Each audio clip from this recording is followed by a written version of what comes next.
علامہ انور شاہ کاشمیری رحمت اللہ علیہ جو اپنے وقت کے عظیم محدث تھے، جن کے بارے میں ازہر نے، جامعۃ الازہر جو عظیم یونیورسٹی ہے، جنہوں نے اعتراف کیا اور آج تک وہ کتاب اس مکتبہ میں موجود ہے کہ دارالعلوم دیوبند نے حضرت شاہ جی رحمت اللہ علیہ کو بھیجا تھا کہ وہ جا کر اس کتاب کو نقل کر کے لے آئیں، چونکہ ہندوستان میں اس کتاب کی ضرورت تھی اور کتاب موجود نہیں تھی۔ حضرت شاہ جی رحمت اللہ علیہ جب وہاں پہنچے، انہوں نے درخواست کی تو اس لائبریری والوں نے کہا کہ جی ہمارے اصول کے خلاف ہے، ہم کسی کو کتاب نقل نہیں کرنے دیتے۔ جو نایاب کتابیں ہیں، اگر ہم سب کو کہیں کہ تم کاپی کر لو تو پھر نایاب تو نہ رہی، پھر تو ہر جگہ وہ مل گئی۔ تو آپ پڑھ سکتے ہیں، دیکھ سکتے ہیں، مطالعہ کر سکتے ہیں، آپ نے کوئی اس سے ریفرنس لینا ہے لے سکتے ہیں، لیکن نقل نہیں کر سکتے۔ اس پر ہماری نگرانی ہوگی کہ آپ کے ہاتھ میں قلم کاغذ نہیں ہوگا کہ کتاب لکھنے بیٹھ جائیں۔ تو شاہ جی نے فرمایا ٹھیک ہے۔ بہرحال شاہ جی نے کتاب پڑھی اور اس کے بعد واپس آ گئے۔ تو جب اپنے اکابر نے، ساتھیوں نے، بزرگوں نے پوچھا کہ شاہ جی وہ کتاب کا کیا ہوا، انہوں نے کہا جی ان کا تو اصول ہے کہ وہ کتاب نقل ہی نہیں کرنے دیتے۔ تو بزرگوں نے کہا کہ شاہ جی پھر مدرسے کے پیسے تو ضائع ہو گئے کہ مدرسے نے ٹکٹ فراہم کی تھی، اور جس مقصد کے لیے یہ اہتمام کیا گیا تھا وہ چیز مدرسے کو نہ ملی، اس میں آپ کا تو قصور نہیں ہے۔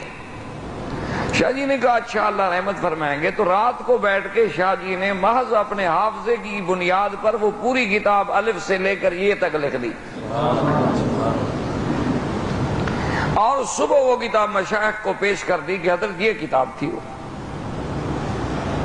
انہوں نے اس کتاب کی کاپیاں بنوائیں اور ازہر کو بھیجیں کہ بھائی چلو آپ ہمیں نقل نہیں کرنے دیتے، کم از کم اب اس کتاب کا مقابلہ تو کر لو اصل کتاب کے ساتھ، اگر کہیں اس میں غلطیاں ہوں تو اس کی ذرا تصحیح کر دو۔ تو انہوں نے جب کتاب پڑھی تو الف سے لے کر یہ تک ایک غلطی نہیں تھی۔ تو انہوں نے اس پر لکھا کہ امام بخاری رحمت اللہ علیہ کے بعد اگر ہم نے دنیا میں پھر کسی محدث کا حافظہ دیکھا ہے تو وہ علامہ انور شاہ کاشمیری ہے، کہ یہ امام بخاری تھا کہ جسے 1,00,000 حدیث یاد تھی، جو بغداد میں آئے تو 16 سال کی عمر تھی۔ ہمارے 16 سال کے بچے کرکٹ کھیل لیتے ہوں گے، فٹ بال کھیلنا جانتے ہوں گے، یا آج کل انٹرنیٹ پہ بیٹھ کے دنیا جہان کی آوارگی کرتے ہوں گے، یا سگریٹ وگریٹ پینا جانتے ہوں گے، یا 2-4 گانے شانے ان کو یاد ہوں گے، چونکہ ہر آدمی کو شوق ہے، کسی کو مائیکل جیکسن پسند ہے، کسی کو کچھ پسند ہے۔ ہیں سب مسلمانوں کے بیٹے ماشاءاللہ، ہیں سب مسلمانوں کی اولاد، لیکن امام بخاری رحمت اللہ علیہ کی 16 سال کی عمر تھی جب بغداد پہنچے تو لوگوں میں تہلکہ مچ گیا کہ حافظ الحدیث آئے ہیں، اور جب وہاں بڑے بڑے علماء، بڑے بڑے ائمہ اکٹھے ہوئے، دیکھا کہ 16 سال کا ایک بچہ بیٹھا ہوا۔ تو انہوں نے آ کے بڑے تعجب سے ملے اور کہا کہ آپ کا نام کیا؟ انہوں نے کہا محمد ابن اسماعیل البخاری۔ نام تو میرا محمد ہے لیکن لوگ مجھے بخاری کی وجہ سے کہتے ہیں۔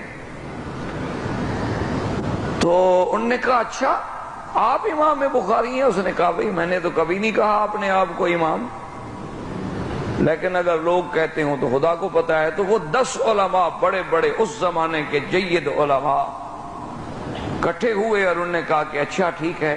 تو ایک عالم کھڑے ہوئے، اس نے 10 حدیثیں پڑھی حضور صلی اللہ علیہ وسلم کی، لیکن امتحان یوں لیا کہ نمبر 1 کی سند تو 10 سے ملا دی اور نمبر 10 کی سند 1 سے ملا دی، سند غلط ملاتے گئے اور حدیث پڑھتے گئے۔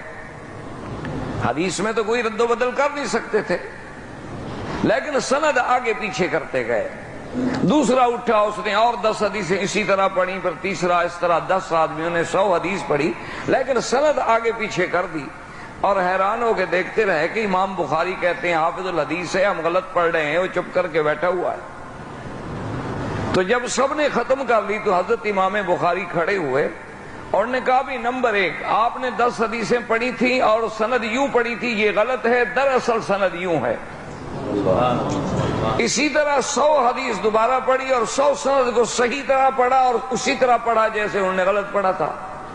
تو سب لوگ جو تھے جناب ہاتھ چومنے لگے، انہوں نے کہا واقعی ہم مانتے ہیں کہ تم امام وقت ہو، تم محدث ہو اور تم امیر المومنین فی الحدیث ہو۔ تو امام بخاری کے بعد اگر وہ حافظہ ملا تھا تو پھر علامہ انور شاہ کاشمیری رحمت اللہ علیہ کو ملا تھا کہ جو کتاب ایک دفعہ پڑھ لی پھر کبھی وہ دماغ سے نہیں نکلی۔